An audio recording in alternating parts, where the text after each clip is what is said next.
Assalamualaikum warahmatullahi wabarakatuh. Perkenalkan, nama saya Najwa Aprilia. Saya dari kelas 1A reguler dengan NIM F10812310009. Hari ini saya akan menjelaskan materi dari dua peta konsep yang berjudul Social Studies dan Social Science.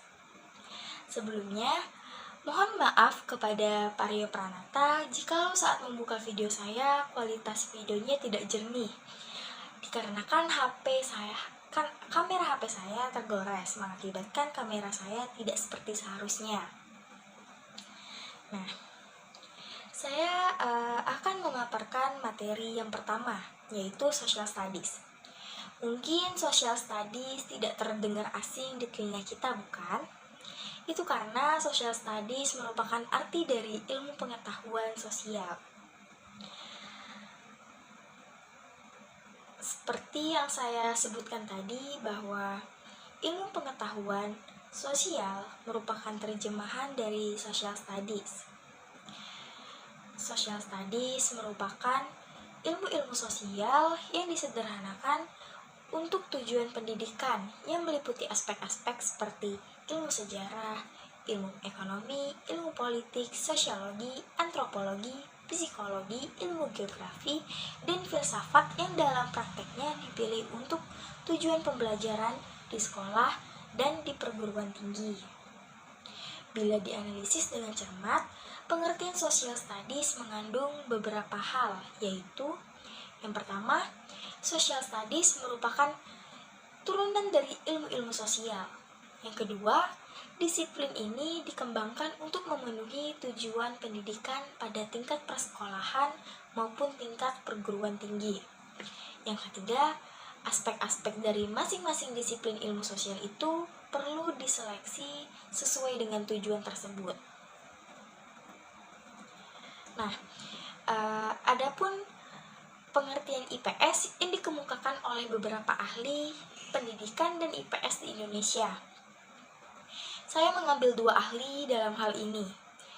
Yang pertama dari Muljono Cokro-Dikarjo, mengemukakan bahwa IPS adalah perwujudan dari suatu pendekatan interdisipliner dari ilmu sosial.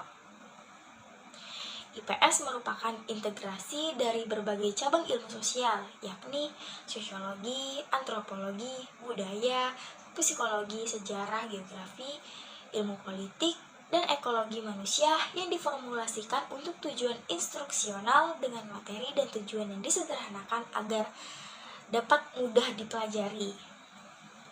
Yang kedua dari Nukman Sumantri, menyatakan bahwa IPS merupakan pelajaran ilmu-ilmu sosial yang disederhanakan untuk pendidikan dari tingkat SD, SLTP, dan SLTA. Penyederhanaan mengandung arti yaitu mempertautkan dan memadukan bahan aneka cabang ilmu-ilmu sosial dan kehidupan masyarakat sehingga pelajaran menjadi mudah dicerna. Social Studies sendiri memiliki tujuan utama, yaitu pengajaran Social Studies adalah untuk memperkaya dan mengembangkan kehidupan anak didik dengan mengembangkan kemampuan dalam lingkungannya dan melatih anak didik untuk menempatkan dirinya dalam masyarakat yang demokratis serta menjadikan negaranya sebagai tempat hidup yang lebih baik. Selanjutnya, terdapat perbedaan antara Social Studies dan Social Science. Social Studies sendiri merupakan istilah yang lebih umum mencakup berbagai disiplin ilmu sosial seperti sejarah dan psikologi sosial. Tujuan utamanya adalah mengembangkan pemahaman umum tentang masyarakat, ketertiban warga negara, dan keterampilan berpikir kritis. Sedangkan Social Science merupakan area studi yang lebih spesifik dan lebih mendalam dalam mempelajari masyarakat dan sistem sosial. Social Science menggunakan metode ilmiah untuk mengumpulkan data dan menguji hipotesis yang menyoroti berbagai aspek kehidupan sosial, seperti struktur sosial, perilaku manusia, hubungan antar individu, interaksi kelompok, serta proses sosial.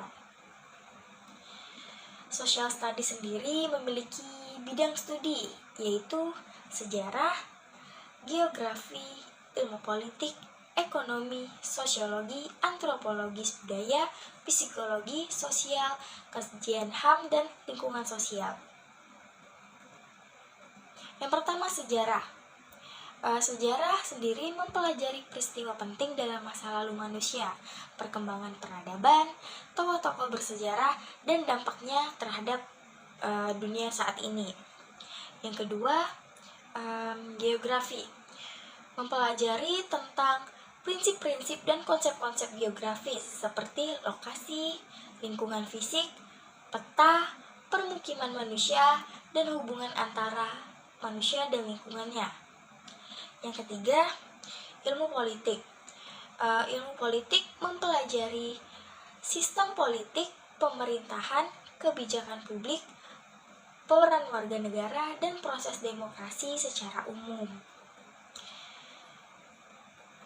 Yang selanjutnya adalah ekonomi, mempelajari konsep dasar ekonomi seperti penawaran dan permintaan, produksi, distribusi, konsumsi pasar, dan kebijakan ekonomi. Selanjutnya ada sosiologi. Sosiologi sendiri mempelajari struktur sosial, interaksi sosial, perubahan sosial, kesenjangan sosial, dan kehidupan dalam bermasyarakat. Yang keenam ada antropologi budaya. Antropologi budaya mempelajari kebudayaan manusia, perbedaan budaya, sistem sosial, dan nilai-nilai yang berbeda di berbagai masyarakat dan komunitas. Yang selanjutnya ada psikologi sosial, yaitu mempelajari bagaimana individu mempengaruhi dan dipengaruhi oleh orang lain serta faktor-faktor sosial yang mempengaruhi perilaku manusia. Yang selanjutnya ada kajian HAM. Kajian HAM mempelajari hak asasi manusia, perlindungan hak individu, isu-isu sosial yang melibatkan keadilan, kesetaraan, dan penghargaan terhadap martabat manusia. Yang selanjutnya ada studi budaya. Studi budaya mempelajari budaya populer, seni, literatur, dan ekspresi sosial lainnya dalam konteks masyarakat. Dan yang terakhir ada kajian lingkungan. Kajian lingkungan mempelajari dampak manusia terhadap lingkungan serta isu-isu lingkungan global. Nah, social studies memiliki pendekatan, yaitu mencakup berbagai strategi dan metode yang digunakan untuk mengajarkan bahwa tentang konsep sosial kepada siswa. Ada beberapa pendekatan umum yang sering digunakan dalam pengajaran social studies. Pendekatan dalam pengajaran social studies mencakup berbagai strategi dan metode untuk digunakan untuk mengajarkan konsep sosial kepada siswa. Beberapa pendekatan umum yang sering digunakan dalam pengajaran social studies antara lain, yang pertama, pendekatan inquiry. Apa sih pendekatan inquiry itu? Pendekatan itu merupakan pengembangan keterampilan berpikir kritis melalui penyelidikan, eksplorasi, dan pemecahan masalah. Siswa diberi kesempatan untuk mengajukan pertanyaan, mengidentifikasi sumber informasi, dan menganalisis data untuk merumuskan pemahaman mereka sendiri tentang materi. Saya berikan contoh, yaitu kegiatan pendekatan inquiry dalam sekolah adalah proyek penelitian ilmiah. Dalam proyek ini, siswa akan terlibat dalam proses eksplorasi, penemuan, dan pengembangan pengetahuan melalui metode ilmiah. Yang kedua ada pendekatan pengembangan, yaitu mengakui perkembangan kognitif dan emosional siswa sebagai landasan pengajaran. Pendekatan ini berfokus pada pemahaman siswa tentang dunia dan pengalamannya saat ini, serta mengaitkannya dengan konteks dan konsep sosial yang lebih luas. Contohnya, dari pendekatan perkembangan ini adalah kegiatan pembuatan jurnal individu bagi setiap siswa di kelas.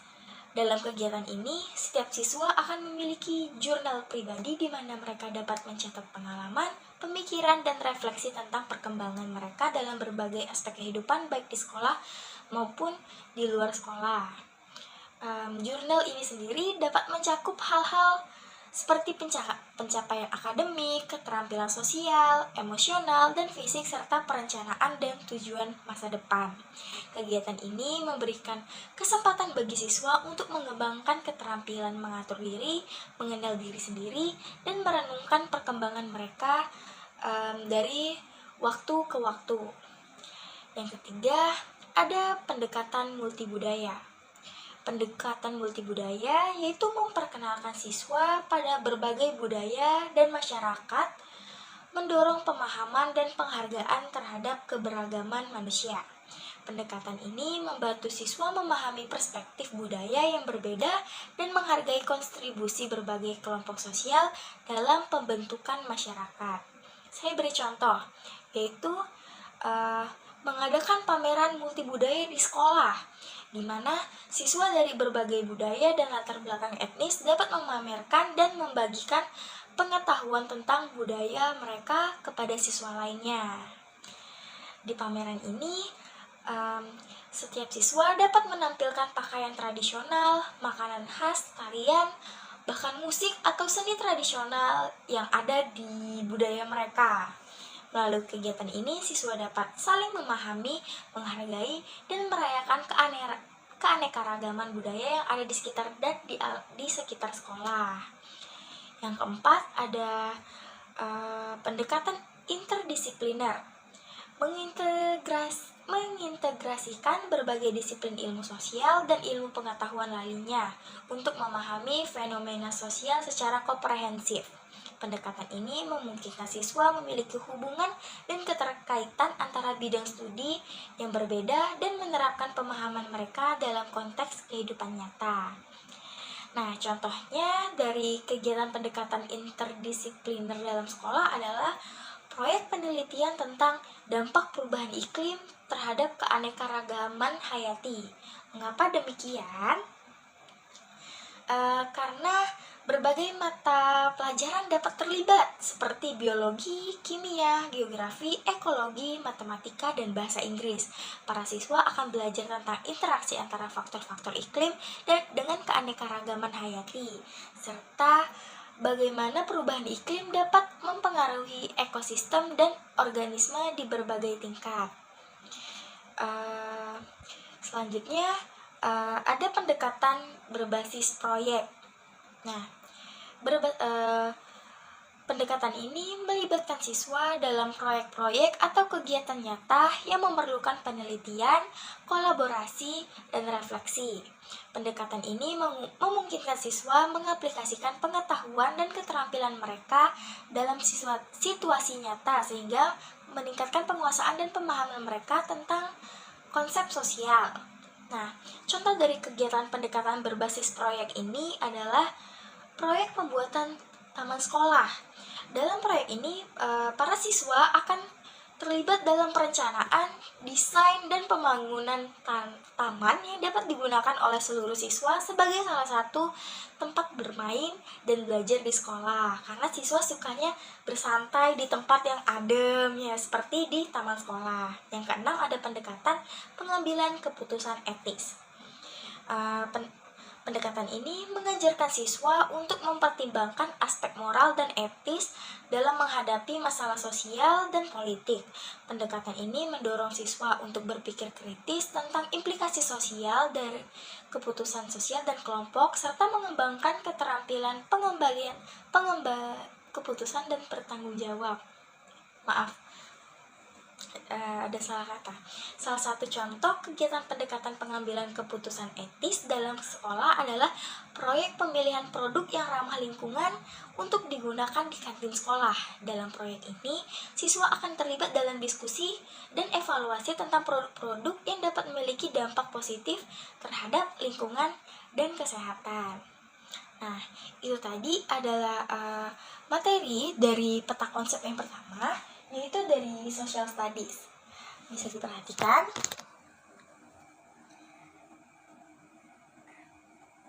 Oke, baik. Akan dilanjutkan di materi peta konsep yang kedua, yaitu social science. Saya akan memaparkan materi kedua, yaitu berjudul social science. Social science atau ilmu sosial merujuk pada disiplin ilmu yang mempelajari manusia dan masyarakat. Ilmu sosial menganalisis perilaku sosial manusia, interaksi sosial, organisasi sosial, dan perkembangan masyarakat. Disiplin ilmu sosial mencakup berbagai bidang termasuk sosiologi, antropologi, ekonomi, politik, psikologi sosial, dan geografi sosial, serta ilmu komunikasi. Kata sosial merujuk pada hal-hal yang berkaitan dengan manusia, interaksi sosial, dan masyarakat. Sedangkan kata sains merujuk pada pendekatan ilmiah yang digunakan untuk mempelajari subjek tersebut. Lalu, ilmu sosial adalah bidang studi yang menyelidiki perilaku manusia dalam konteks sosial dan interaksi sosial.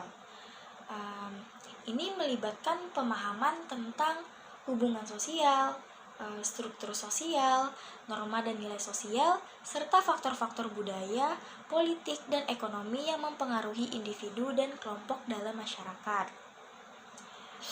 Kemudian, ilmu sosial memiliki beberapa disiplin ilmiah yang terkait termasuk sosiologi, psikologi, sosial, antropologi, ekonomi, ilmu politik, dan geografi sosial. Nah, sosiologi sebagai salah satu cabang utama ilmu sosial mempelajari organisasi dan fungsi masyarakat, termasuk interaksi sosial, stratifikasi sosial, perubahan sosial, dan konflik sosial. Psikologi sosial di sisi lain fokus pada pengaruh sosial terhadap perilaku individu dan persepsi diri. Kemudian, melalui pendekatan ilmiah berbasis data dan metode penelitian yang kuat, ilmu sosial bertujuan untuk memahami dinamika sosial dan memberikan wawasan tentang cara masyarakat berinteraksi, bagaimana kebijakan publik dapat mempengaruhi kehidupan sosial, dan bagaimana individu dapat beradaptasi dengan perubahan sosial. Terdapat juga pengertian sosial sains menurut beberapa ahli. Saya mengambil 3 ahli dalam hal ini. Yang pertama adalah dari Nursid Suma Atmaja, menyatakan bahwa ilmu sosial adalah cabang ilmu pengetahuan yang mempelajari tingkah laku manusia baik secara perorangan maupun tingkah laku per kelompok. Oleh karena itu, ilmu sosial adalah ilmu yang mempelajari tingkah laku manusia dan mempelajari manusia sebagai anggota masyarakat. Yang kedua ada dari Max Weber. Max Weber mendefinisikan ilmu sosial sebagai pengertian interpretatif dari tindakan sosial dan efek-efeknya. Weber menekankan pentingnya memahami maksud dan tujuan individu dalam tindakan sosial mereka untuk mendapatkan wawasan yang lebih dalam tentang masyarakat. Yang ketiga dari Emil Durkheim. Menurutnya, ilmu sosial harus membahas fakta-fakta sosial secara objektif dan mengidentifikasi aturan-aturan sosial yang mengatur tindakan manusia dalam masyarakat. Selanjutnya adalah social science memiliki tujuan utama, yaitu ilmu sosial adalah memahami dan menjelaskan berbagai aspek sosial manusia, termasuk norma dan nilai budaya, struktur sosial, kemasyarakatan, kebijakan publik, proses pembentukan opini, dan faktor-faktor yang mempengaruhi kehidupan masyarakat. Nah, jadi tuh ada beberapa tujuan kunci dari ilmu sosial. Antara lain, yang pertama penjelasan, yang kedua prediksi, yang ketiga penyelesaian masalah, yang keempat perubahan sosial, yang kelima pemajuan pengetahuan. Nah, buat yang pertama nih, yang penjelasan, ilmu sosial bertujuan untuk memberikan pemahaman yang lebih baik tentang masyarakat yang kita tinggali. Mengapa manusia berperilaku seperti itu, bagaimana interaksi sosial terjadi, dan bagaimana institusi dan struktur sosial membentuk kehidupan kita. Tujuan ini dapat dicapai melalui pengumpulan data empiris dan analisis ilmiah. Selanjutnya ada yang kedua, prediksi. Ilmu sosial berusaha untuk mengidentifikasi pola-pola dan tren sosial yang terjadi dalam masyarakat. Dengan memahami faktor-faktor yang mempengaruhi perilaku manusia, kita dapat mencoba memprediksi bagaimana masyarakat akan berubah di masa depan. Prediksi ini penting dalam pengambilan keputusan dan perencanaan kebijakan publik.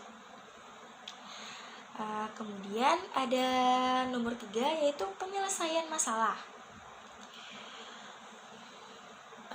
Tujuan lain dari ilmu sosial adalah menemukan solusi untuk masalah-masalah sosial yang kompleks melalui analisis sosial dan penelitian yang sistematis.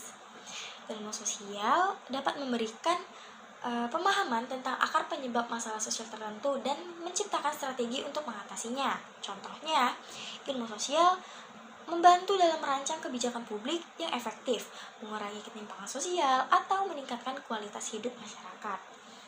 Yang keempat, yaitu perubahan sosial. Salah satu tujuan ilmu sosial adalah memahami dan menjelaskan bagaimana masyarakat mengalami perubahan seiring waktu. Melalui studi komparatif dan analisis sejarah, ilmu sosial dapat membantu dalam memahami faktor-faktor yang mendorong perubahan sosial yang terjadi dan dampaknya pada masyarakat. Yang kelima ada pemajuan pengetahuan. Ini tuh adalah tujuan terakhir dari ilmu sosial adalah memajukan pengetahuan dalam disiplin ini. Dengan melakukan penelitian yang lebih dalam dan berkontribusi terhadap teori-teori sosial, ilmu sosial berupaya untuk mengembangkan pemahaman yang lebih baik tentang fenomena sosial dan memperluas batas pengetahuan kita tentang manusia dan masyarakat. Semua tujuan ini sebenarnya berkontribusi pada pengembangan dan pemahaman yang lebih baik tentang masyarakat manusia dan memainkan peran penting dalam pengambilan keputusan dan perencanaan kebijakan yang lebih efektif.